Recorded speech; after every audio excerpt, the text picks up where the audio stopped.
نن سبا تاسو ګورئ اکثریت خلک دا منکرین حدیث چې کوم دي منکرین حدیث دوی د دینه د حدیثو نه انکار کوي نو مونږ وایو چې تاسو په خدای مین او قرآن نه انکار نه کوئ خو د حدیثو نه انکار کوئ نو دا راته ووایي چې دا قرآن مونږ ته چې دی د چا د طرف نه را رسېدلی دی دی د نیکیانو هغه لارې خطا کړې ده مشرکینو به په دې باندې ډېرې کې اعتراض کوي دا د رسول الله علیه السلام دغه خبرې دي دا د خدای نه دي هغې هغه ځای چېړلی دوی څه شی دوی چې کوم دی نو دوی وایي د پیغمبر علیه السلام چې کوم دی نو چې کومه وحي جلي ده نو دا خو منو او کومه وحي خفي د حدیثو په صورت کې ده دا نه مني حالانکې هغه هم وحي ده اوس په دې کې دي دوکه کېږي چې هلکه دا خو مونږ ته چا راوړلی دی دغې راویانو راوړلی دی خو د راویانو د تعداد د کثرت او د قلت هغه ځان له یو خبره ده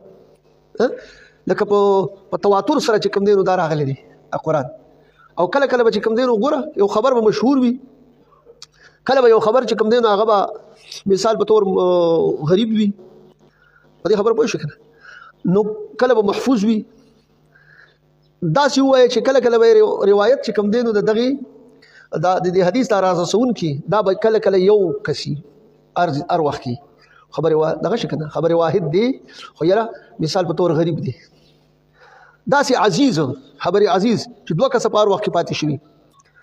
او چې درې یا د دریو نه زیات شوي دي نو بیا مشهور دی که نه او حد د تواتر ته نه رسېدلي او حد د تواتر چې دی چې هغه دغه اندازه کې چې د هغې راجمع کېدل په دروغو باندې محال وي نو دغه یو خبر چې دی د قرآن عظیم الشان په دغه ترتیب سره راغلی دی او بیا هم چې دی نو دغه په منځ کې دي خلک په منځ کې دی راویان په منځ کې دي موږ دا دعوه کوو چې په دې کوو د شریعت دغه خو د دوو دغه نه چې دی نو حکم پې ثابتېږي یو سړی دی هغه قتل یې کړی دی قتل نو مثال په طور چې دوه کسه ګواهي وکړي نو هغه سړی پې یعنې قصاص په ده باندې لازمیږي او بیا پانسي کېږي هر څه ورسره کوي خو چې دوه کسه کم از کم ښه اوس چې کله مثال په طور باندې ګڼ کسان راجمع شي حدیث مشهور شي نو بیا ولې په هغې باندې دغه دې نه کېږي چې دي یاره د دوو سره دښمني ده نو زه خیر د درې یا د دریو نه زیات شو حد تواتر ته نه دی رسېدلی نو بیا ولې تاسو انکار کوئ حالانکې دغه هم څه ده دغه هم وحي ده ښه اوس ګورئ او د دې قرآن عظیم الشان هغه ایضاح تفسیر अब په کومو ذریعو باندې راځي ځې د دې قرآن عظیم الشان تفسیر چې د رسول الله علیه السلام د خوا نه راځي مونږ ته نو په کومه طریقه به راځي نو آیا مونږ به دې کې کم تفسیر اوس منو چې د صحابه کرامو په لار او په طریق را رسېدلي مونږ ته د پیغمبر علیه السلام نه هغه حدیث نه مني نو ځکه کې تفسیر کړی دی لکه دا ابوالعالیه صاحب کړی دا قتاده صاحب کړی دی دا فلاني صحابي کړی دا فلاني تابعي کړی دی دا را رسېدلی دی مثال په دې طریقې سره نو چا نه مني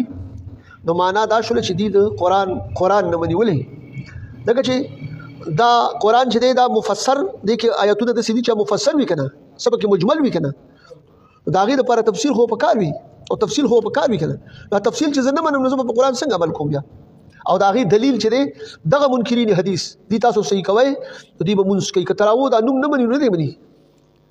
کړي به وي خو وخت کې به بیا د هغې نه دغه شوي نو زه خیر دی چې دغه نه دغه کوي نو دوی به چې دی د منځونو تعداد خو به مني